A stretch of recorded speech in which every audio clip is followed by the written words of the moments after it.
ఓం శాంతి. శివపరమాత్మ మహావాక్యాలు. అయితే ఇప్పుడు మందులు లేకుండా ఏ శరీరం కూడా నడవదు. ఎందుకంటే ఇది కలియుగం కదా, కలియుగం మందులతోనే ఉంటుంది.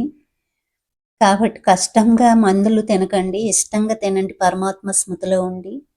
అప్పుడు ఆ రోగం అనేది నయం అవుతుంది అని అంటున్నారు పరమాత్మ. మరి వాక్యాల గురించి ఏం చెప్తారు మహావాక్యాలు? ఇంకా మనం తెలుసుకుందామా?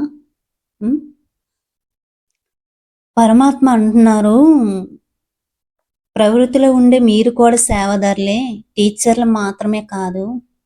ఒకసారి మీ ఇంటికి కూడా వచ్చి చూస్తారు,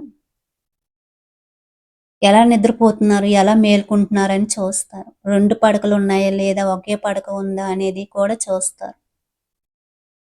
ఇది ఈరోజు తిరిగిన చక్రం యొక్క సమాచారం. అయితే ఈనాటి లెక్కలో మందులు వేసుకోవటం ఏం గొప్ప విషయం కాదు. ఎందుకంటే వర్తమాన సమయంలో కలియుగం యొక్క శక్తిశాలి ఫలాలు ఈ మందులే. మందులలో కూడా చాలా రంగులు ఉంటాయి కదా.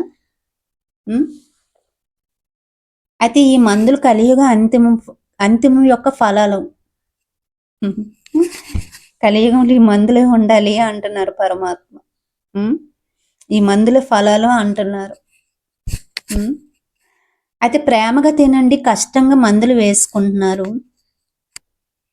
అందువలన రోగము జ్ఞాపకం వస్తుంది. శరీరాన్ని నడిపించడానికి ఒక శక్తి నింపుకుంటున్నాను అని స్మృతిలో మందు వేసుకుంటే ఆ మందు రోగాన్ని జ్ఞాపకం చేయదు, సంతోషాన్ని ఇస్తుంది.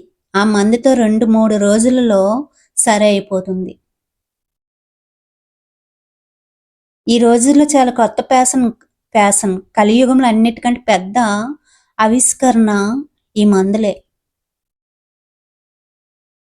అన్నిటికీ వేరు వేరు పద్ధతులు వచ్చేసాయి.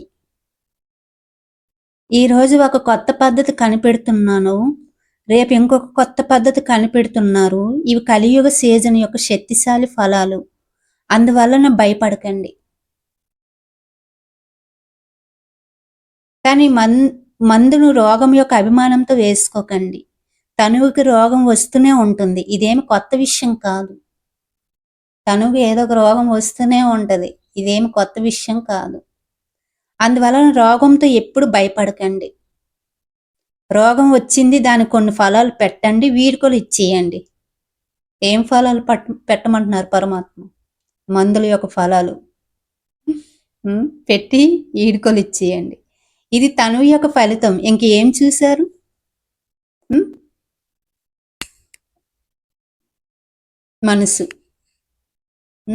మనసు గురించి ఇంకా మనం తెలుసుకుందాం.